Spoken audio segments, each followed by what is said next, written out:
Good afternoon, everybody. Thank you for the front row. Overpriced fan club. Okay.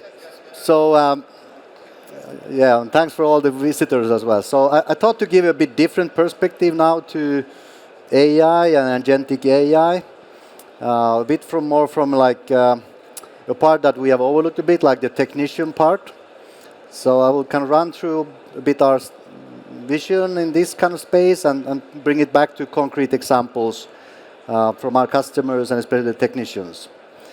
And first a bit on us. So we are Treon, 10 years old. We mainly work in smart industry solutions and of course AI native driven quite strongly today. We're around 100 people, headquartered in Finland, Tampere. We have a company in US and another one in France.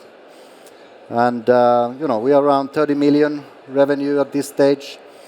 200 customers, a few 100,000 connected assets globally. And we have a few main solutions that we are touching today. So a lot of the predictive maintenance or prescriptive maintenance, we call them Treon Make for manufacturing, Treon Flow for material handling, and Treon Move more for the global logistics. And we serve multiple industry verticals, food and beverage, pharma, logistics, warehousing, general manufacturing, automotive, and so forth. Anywhere where there is a lot of manufacturing going on. Yeah, welcome. Just on time.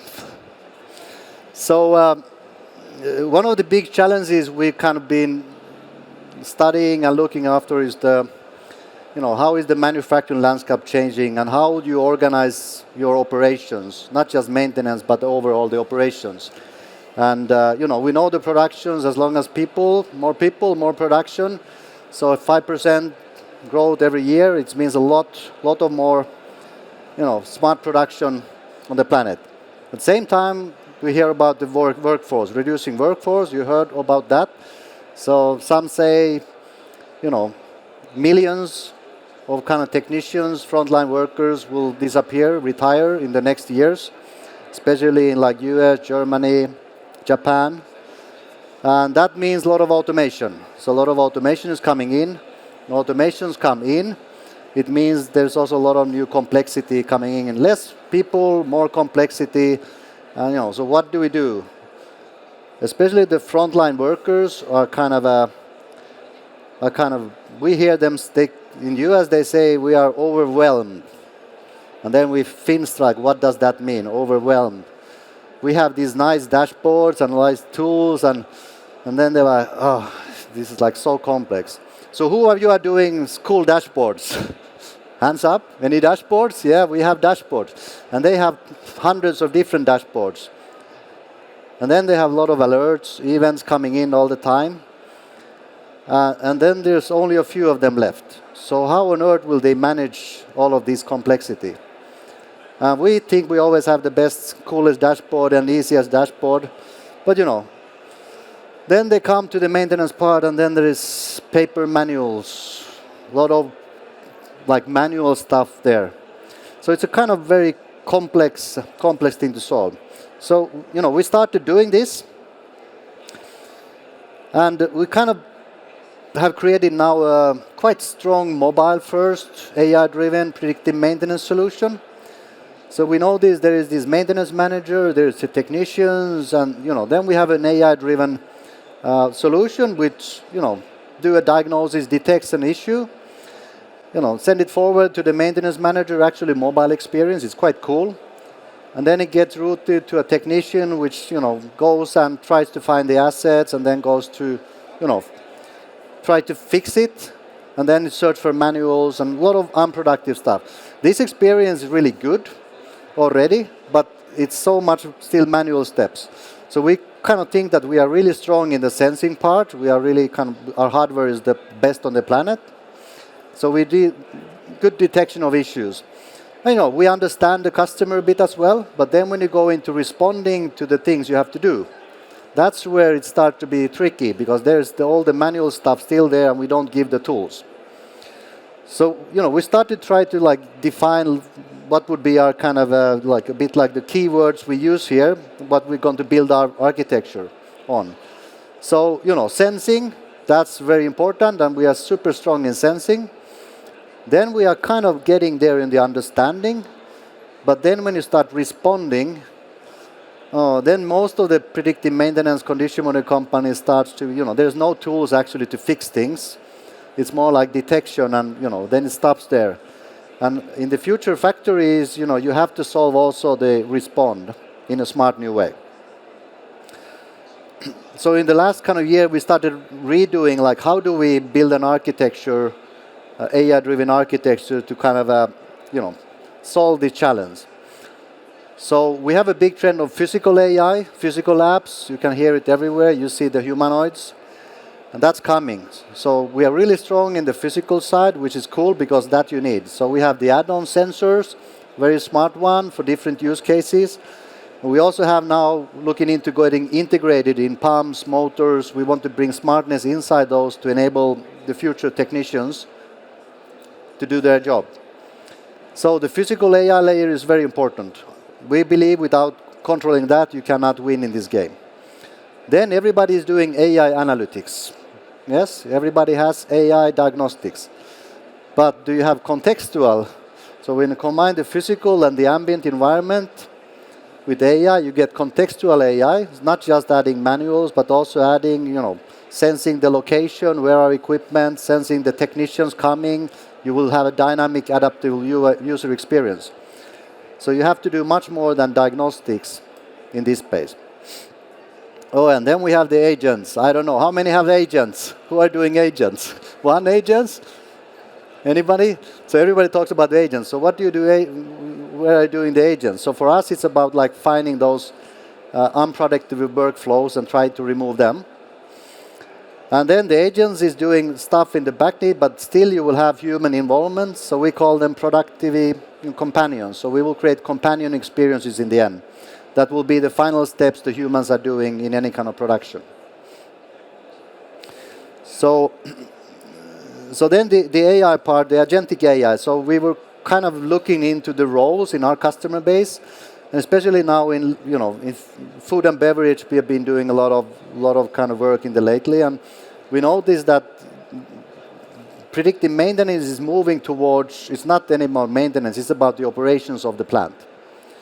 When you have automation increasing in the plant, it means there are less and less also people there, and all they do, they want to keep things running and the production's output there. So there is an operations director of some sort that is overlooking the full operations, not just one plant, it's like tens of plants. And they will have a local maintenance manager and maybe one or two technicians for a big plant. So then it's how do we help these poor persons to be effective and empowered? So we then created our kind of modules for the agentic AI, which is around diagnostics, which is kind of easy to understand. But then also all the spare part and all of that stuff. How do you manage the inventories when you need to do things? Organize, how do you automate assignments to technicians to go and fix things? And then in the end, the technician needs to have step-by-step instruction to do what they do, to be able to fix the issue. So we then redefine the kind of experience flow. So you kind of start from, the technician will get actually a mobile kind of event coming in, which has already diagnosed everything, what to do. So in this example, we're talking about just some simple loose mounting bolts, which is diagnosed by the diagnostic agent. It's also, if you need parts, you will get the parts list coming up in your mobile experience. And then the big thing, many of our customers, they have up to 1,000 measurements kind of points in a factory. When the app comes that I have an issue with whatever motor XYZ, they cannot even find the motor anymore. Because they seldom fail, but once they fail, they have to go. There is no map. So we also integrated now a kind of a location to our system so you can actually navigate. Once you get close to the kind of motor, we have a contextual experience which basically automatically jumps from this screen to basically the stepwise instruction on how to fix the problem you have. So we try to streamline the experience in a very kind of simple way that the technicians can check and tick in the box when they did that step and go forward. And then when they've gone through the thing, they always can also then help our AI to get even better, to give some final remarks. So by doing all of these steps, we've kind of improved a lot now the productivity of those workers. Like even just finding the equipment can take like hours in some case. In some case, our customer can't even find them anymore at all, where they added a sensor, for example. Then the manuals, reading manuals and all that stuff, everything is gone. So we really want to streamline now so those super technicians for the future can manage the flow. Then AWS, our dear partners AWS. So of course, then how do we do the architecture? So we are building on top of the AWS, Bedrock agent core, and we are happy to use a lot of the AWS technology base here. And this sits then next to our Treon Connect platform, which is more like a managed Kubernetes system. So these together then is forming our kind of a core of any of our solutions, which we build on top.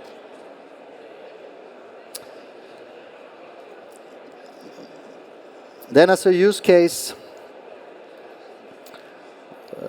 like we summarize a bit on the things we are doing. So in food and beverage, it's a lot about the material handling, and we have our product, the Treon Industrial Node C as a sensor. Is a very scalable, cost-effective solution, together then with our software stack.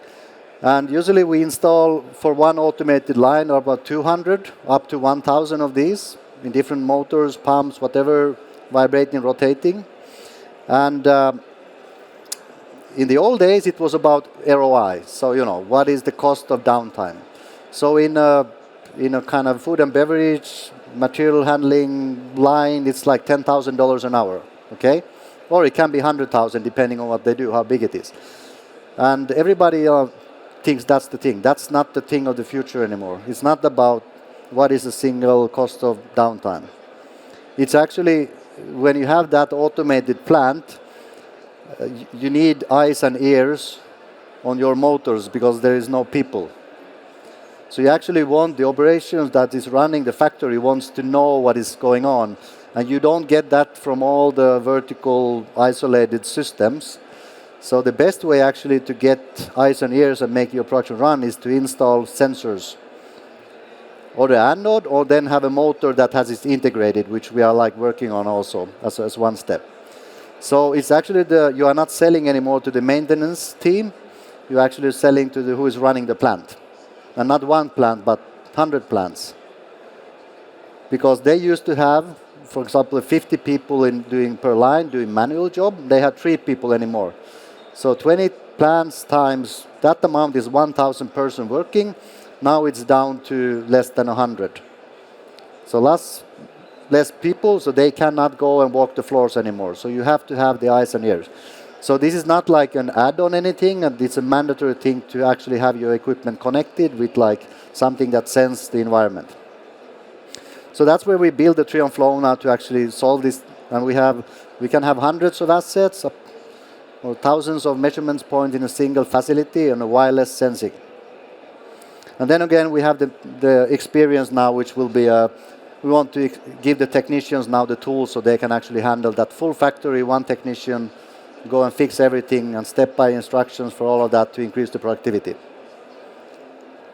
So that's more or less. So again, we want to make the technicians now also then connect to the machines as a final thing. So the machines we connect, they actually talk to the technicians.